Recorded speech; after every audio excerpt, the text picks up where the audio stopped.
Skin ने चारो चारो से थोक तो की बात है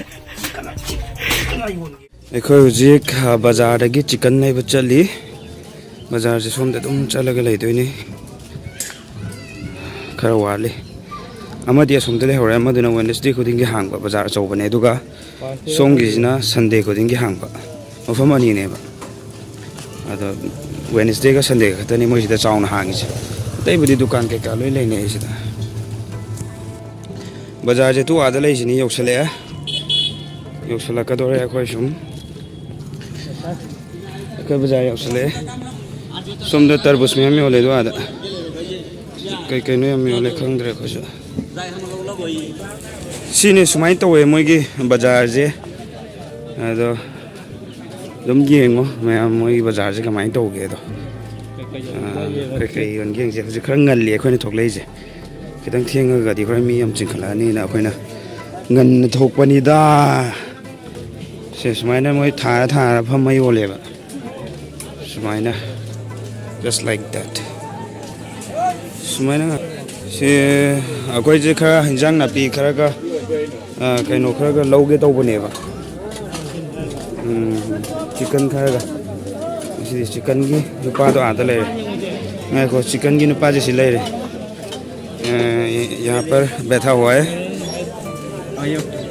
गुत्ती रख दिया कितना 5 ओके हो जाएगा कितना कितना हुआ यहाँ पे टोटली 5 तो यही से ले ले क्या चिकन सीधे लोग जाए सीधे चिकन ले रहे मैं सोम परेंग जी ना कनो ngaktani sida loina somjina sa yonbam nebko ado moigi yen je ko ekhoi gi makul khokto yel kano toiba yoleba sije do makul khokto ijora इसका कितना हुआ 50 का है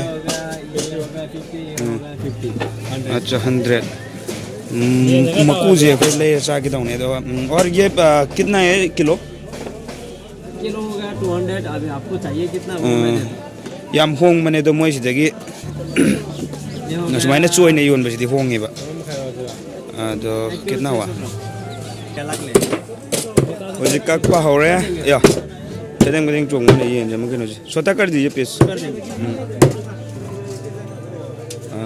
खरदी तांगे मोइ सिजे अखोइ असोमदे लौबम न लैब बचाम कुंद्रा कुंद्रादा लौब अदो सिदि याम तांगे कमाय देनो हंदे अदो बाजार सु लैतब ngasido सिगतने फम्मीजे असोमना कंदा फम्बदुदि याम यामे हाइतारे चावैबा असोमगिदना सोमजिना अपिक बाजारने हिदांग मना गाइजे मोइदि को असमाइना मथा मथानि योलेस मना अपा अपा कोजे अदो अखोइ सिदगी खामेन सिनबिले हौरे हिजांग ना पी असंग बजे चाबजे फंगक्त्रे अना हिजांग ना पी खरा लौगी अदो के कसियम लैतिदा मोइ सोमदा हिजांग ना पीजे अखोइ दोमदना मखन मखन फंगेबा हवाई थ्राक हवाई मुबी अदुदगिदि बीन्स के कम याम फंगेदना सोमदना मकम फंगदबिनि बदoi सोमदा कनो फदिगोम लेजे फदिगोम ये कितना है सुमाय फमिनि मो चाह का 10 ओके 10 4 मोती दे दे 10 रुपये का मिर्ची दे देना हरा मिर्च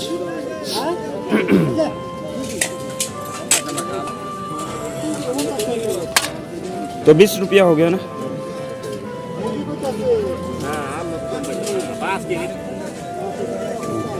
अच्छा ठीक है थैंक यू दुगा हौजे अखोइने लैदोइजे कई कई नो येंगे सोमना कंदा मना kwa mana के का लोइ लैरे हवाई मरुनि सिन अखोइगी थानबगी मपाम्बी लैजिरा लेमन लैरे सि लेमन जे केनो मुंद्री सिदि अदुगा केनो दो सिंग दो खरा लैजे सिंग लुपा मंगा मुकी लैग्राजे 10 मुकी सिंग जुम थे योन दमा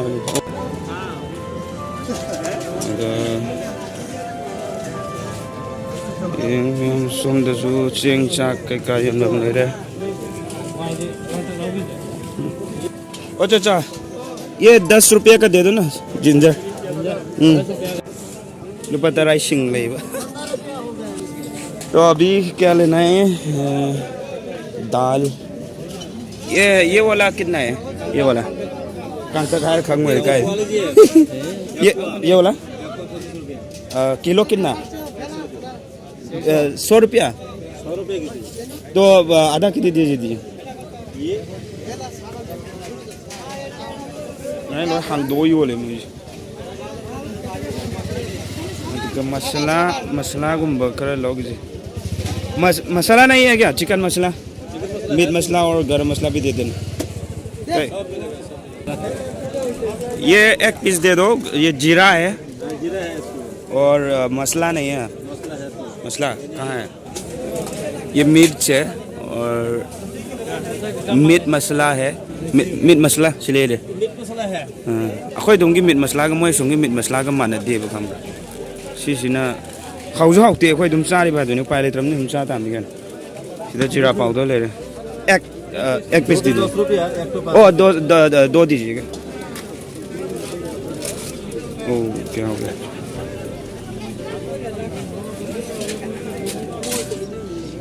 खीरा कितना है? 40। 1 किलो दे दीजिए। सलाद तो भाई लोगी सिन। नहीं आधा kilo.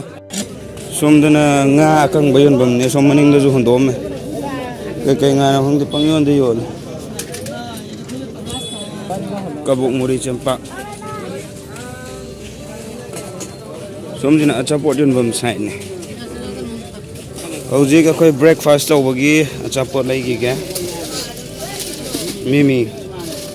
mimi ro kai na da 20 ro करी नो चादो जीवो खोने ब्रेकफास्ट की जा कई चार्ज क्या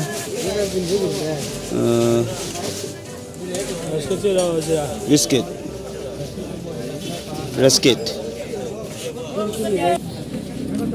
चाचा ये रस्किट दे दीजिए और एक मेरी बिस्कुट दे दीजिए ये वाला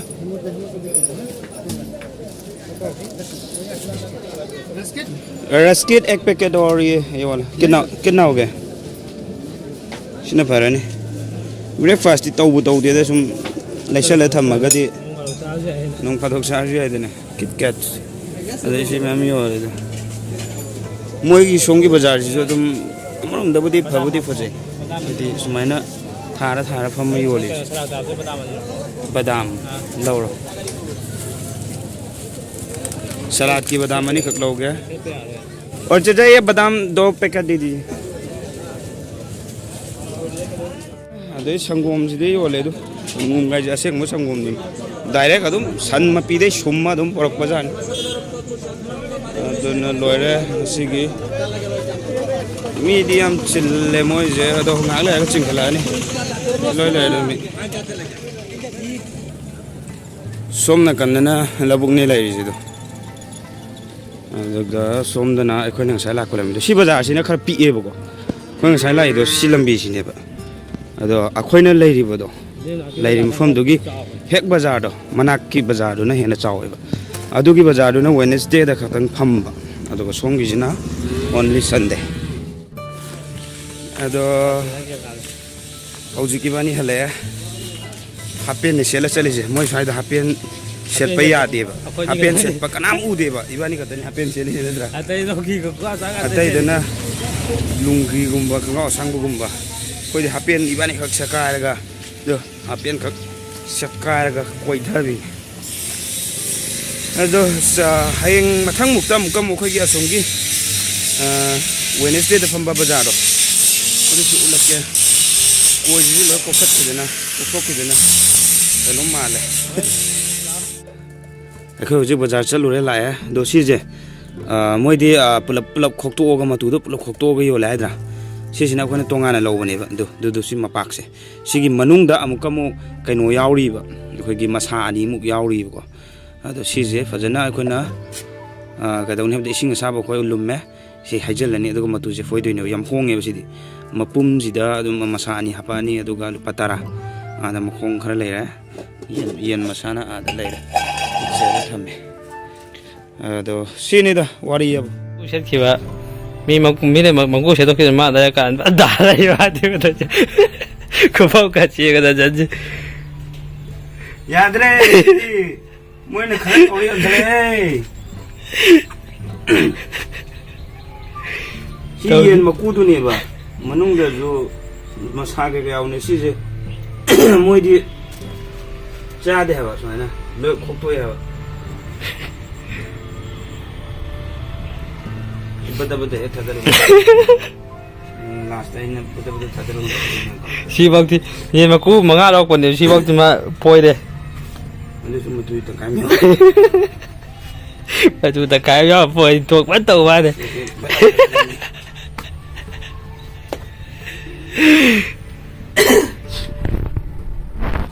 thuộc chứ bắt đầu vì này mà tôi gì. 지 그래 싸움도 그냥 먹는 거라 các công tôi kiểu đấy cái mà tu tăng khai mi hỏi được sao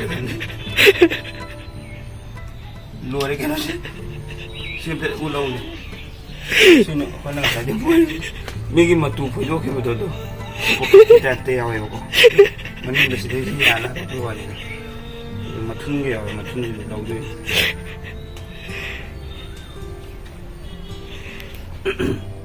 시끄나나 보일래요 누나 보세요 지금 함내리 보세요 누가 양 카이길 없을로 그 보이는 거야